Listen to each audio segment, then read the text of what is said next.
ดูวิวไว้ด้านบนนี่มาเช้าหน่อยครับน่าจะมีตัวนะครับนี่มาเช้าหน่อยครับน่าจะมีตัวโอเคเดี๋ยวผมขึ้นก่อนนะครับมาครับอยู่ด้านบนครับแดดแรงมากเลยแสงจ้ามากด้านหน้านี้มองไม่ค่อยเห็นครับแสงตัดต้องรอให้พระอาทิตย์ขึ้นก่อนเดี๋ยวดูวิวนะครับตรงหน้าแสงมาอยู่เห็นไกลๆ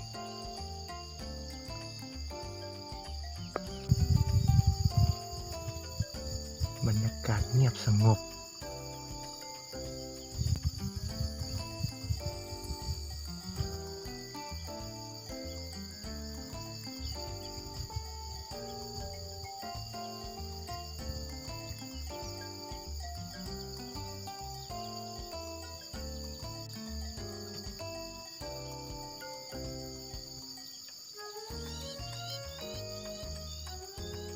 ลุ้นว่าจะมีตัวเข้าหรือเปล่า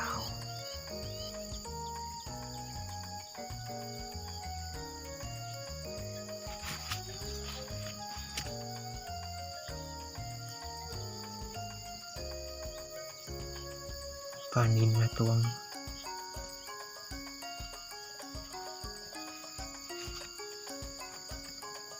ปลานิลนี้อยู่ใต้น้ำ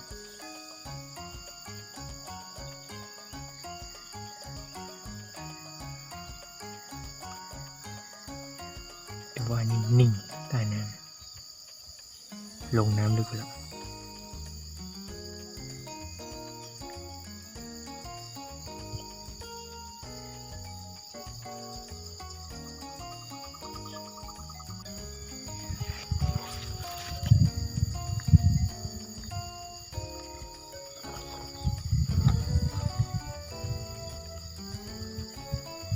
ปลานิลกำลังเข้า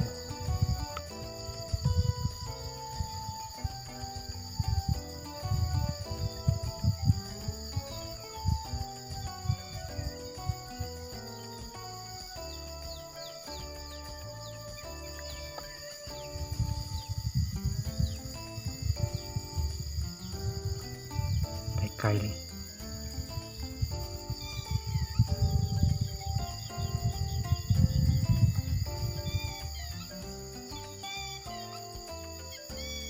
ไม่ได้มาทางนี้หรอกลอยออกไป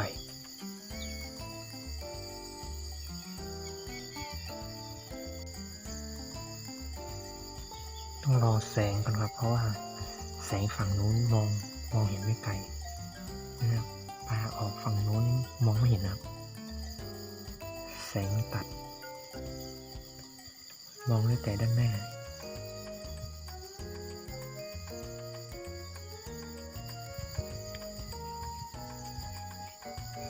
แสงจ้ามากแว่นตัดแสงไม่ได้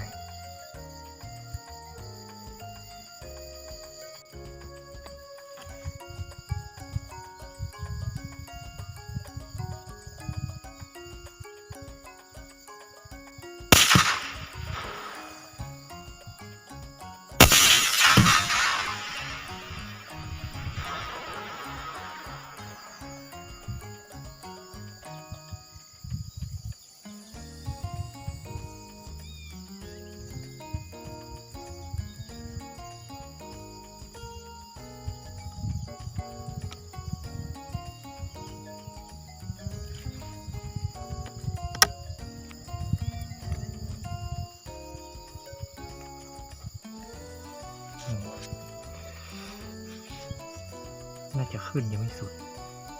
แต่ดูมันขึ้นแล้วแก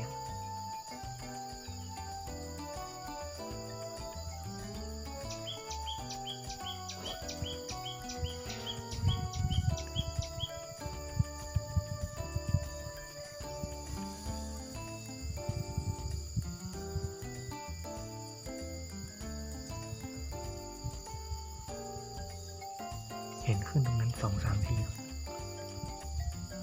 เห็นน้ำขยับผมก็เลยกดเมื่อกี้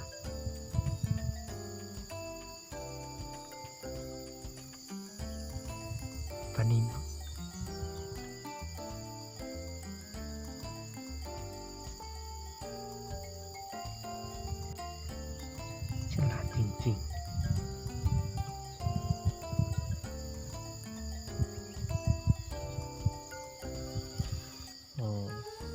รถพี่ชายเขา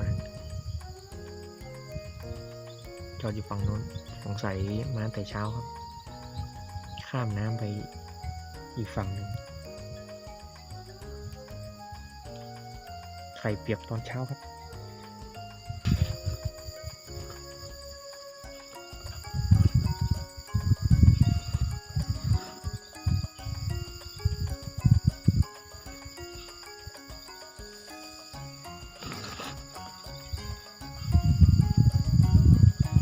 ปลาไหล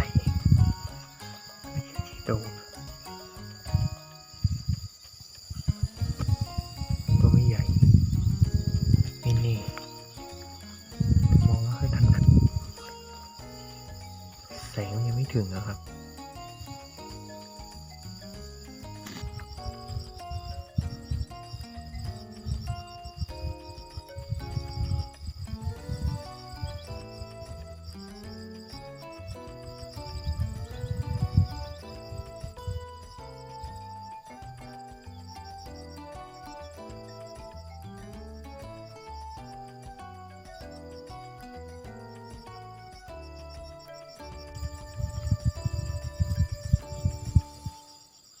เห็นไหมครับ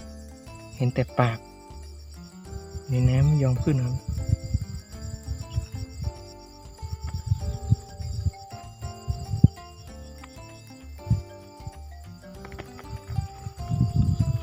ลงไปแล้วรอบนี้ขึ้นสูงหน่อย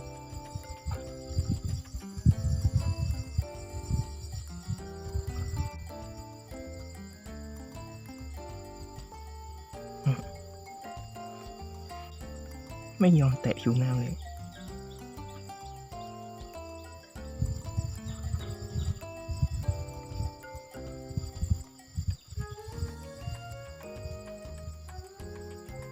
มี2 ตัวเปล่าเนี่ย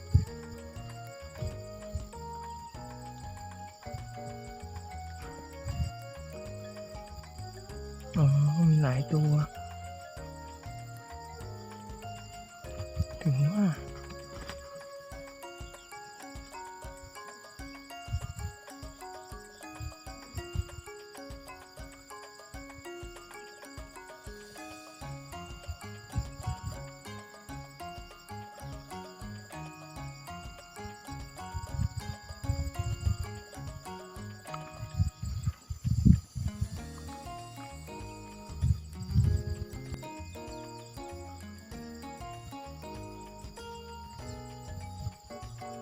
ไม่มีตัวไหนแตะผิวน้ำแล้วนะ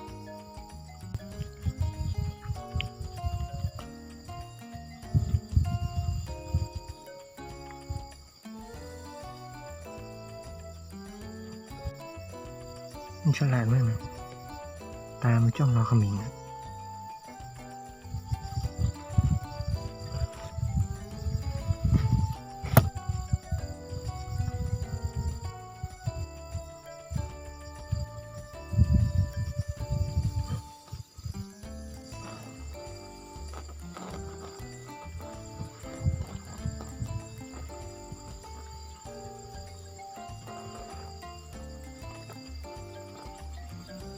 นี่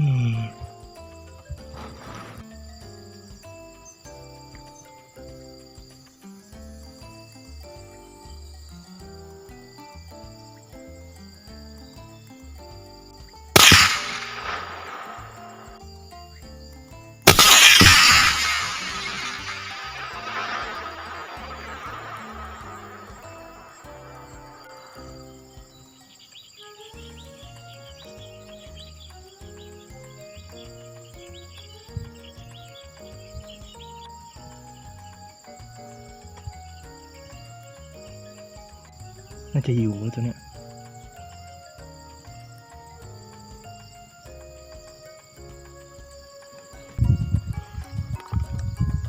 นิ่งไปแล้ว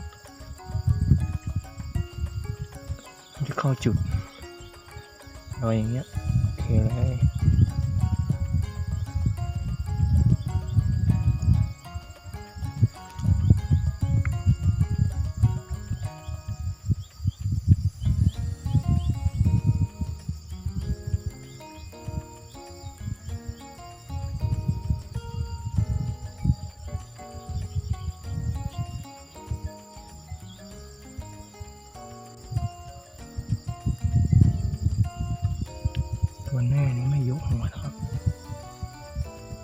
ตัวหลังยกจะเอาตัวที่มันยกหัวนี่แล้วยังไงจังหวะกดไม่ได้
ลองซ้ำครับปลาออกอาการ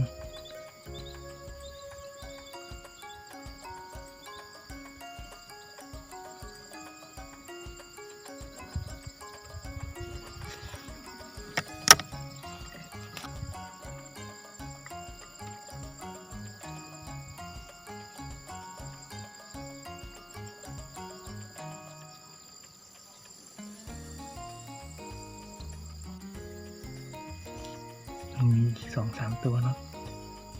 ใต้น้ำ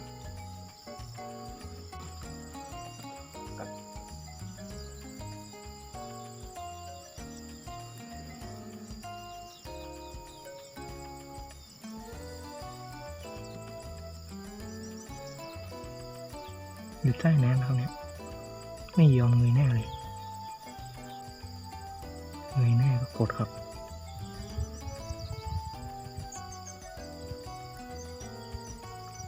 มาก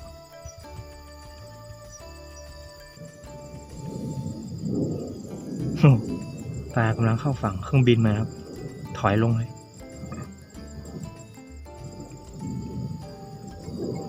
บินมาปลาถอยเลย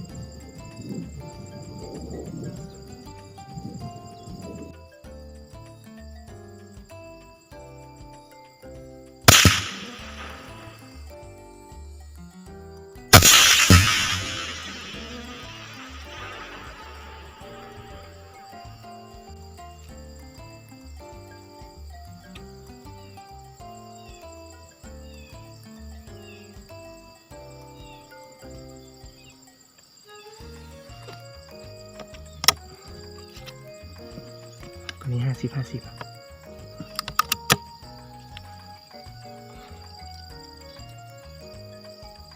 ตรงไปนะตัวนี้ไม่เห็นปลาจม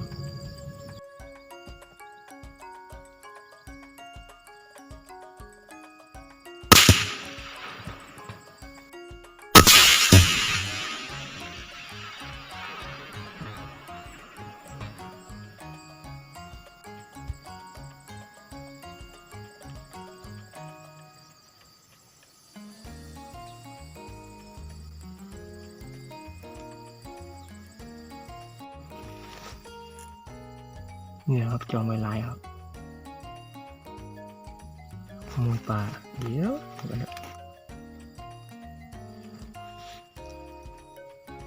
มาทำแดดเดียวนี่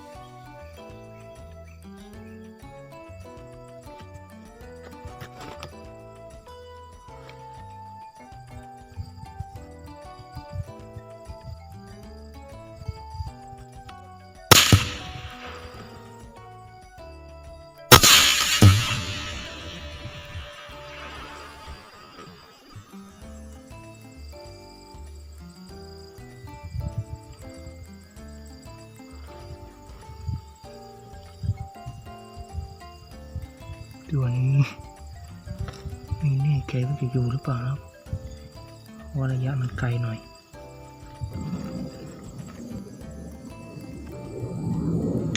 ป่ากำลังจะขึ้นเครื่องบินมาอีกละ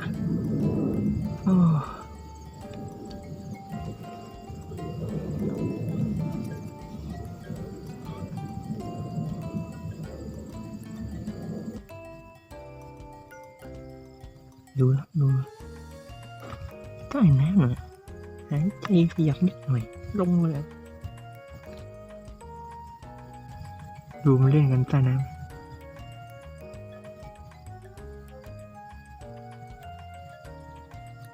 ปลากำลังเข้าเลยครับ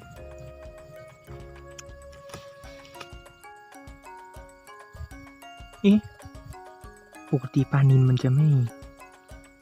เล่นนานอย่างนั้นหรือว่าตัวที่ผมกดไปเมื่อกี้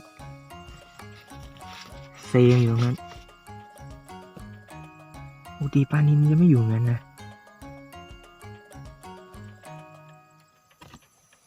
น่าจะใช่ครับตัวที่ผมกดเมื่อกี้น่าจะว่ายมาอยู่ตรงนั้น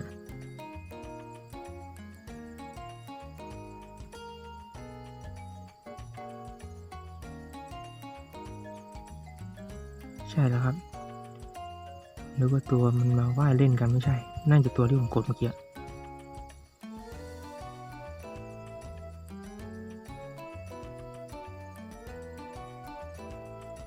จะลงน้ำเลยก็ละน่าจะไม่ตายดีตัวนั้นโดนไม่ดีครับจังหวะมันไกลด้วยนิ่งๆแล้วครับน่าจะได้ลงไปจับปลาละเก็บปลาก่อนดูยาวแล้วนิ่งๆแล้วครับ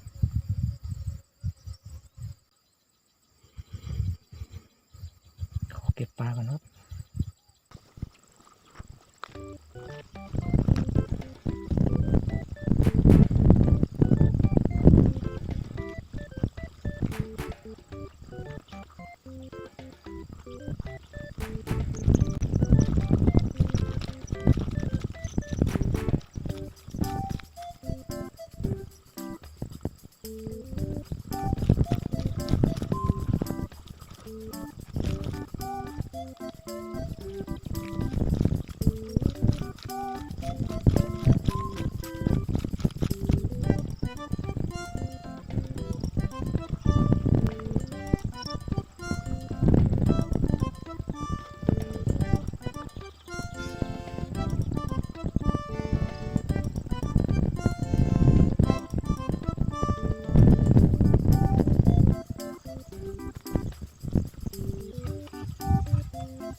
เรียบร้อยครับ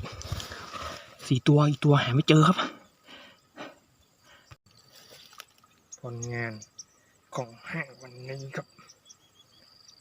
ห้างต้นกระถินงมไม่เจอไป2 ตัวแต่อีกตัวนึงมันไหลลงไปน้ำลึกหรือว่าโดนขโมยผมไม่แน่ใจครับก็เลยได้มา4 ตัวตัวใหญ่ๆตัวแรกนี้ข้างบนนี้ครับกดไป2 นัดที่ว่าปลาออกอาการต้องซ้ำครับเพราะว่าดูแล้วน่าจะไซส์ใหญ่น่าจะโลกว่ากับ2 โลให้นอนตัวนี้โอเคครับเดี๋ยวผมจะชั่งให้ดูนะครับห้างใหม่ทำงานครับต้นกระถินตามชมที่บ้านนะครับ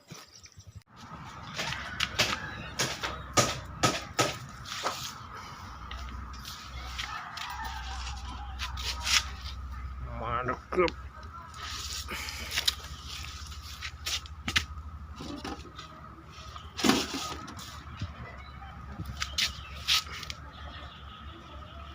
4 โลครึ่ง4 โล 4 ขีด4 โล 4 ขีดขอดูตัวใหญ่นิดหน่อยตัวใหญ่นี้จะน้ำหนักกี่กิโลโอ้ตัวใหญ่นี้โล 9เกือบ2 โลเกือบ2 โล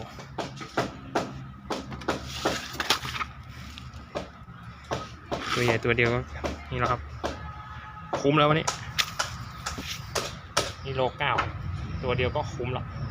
อีก3 ตัวกำไรห้างใหม่ต้นกระถินครับตามชมเดี๋ยวมีตัวสวยๆให้ชมครับ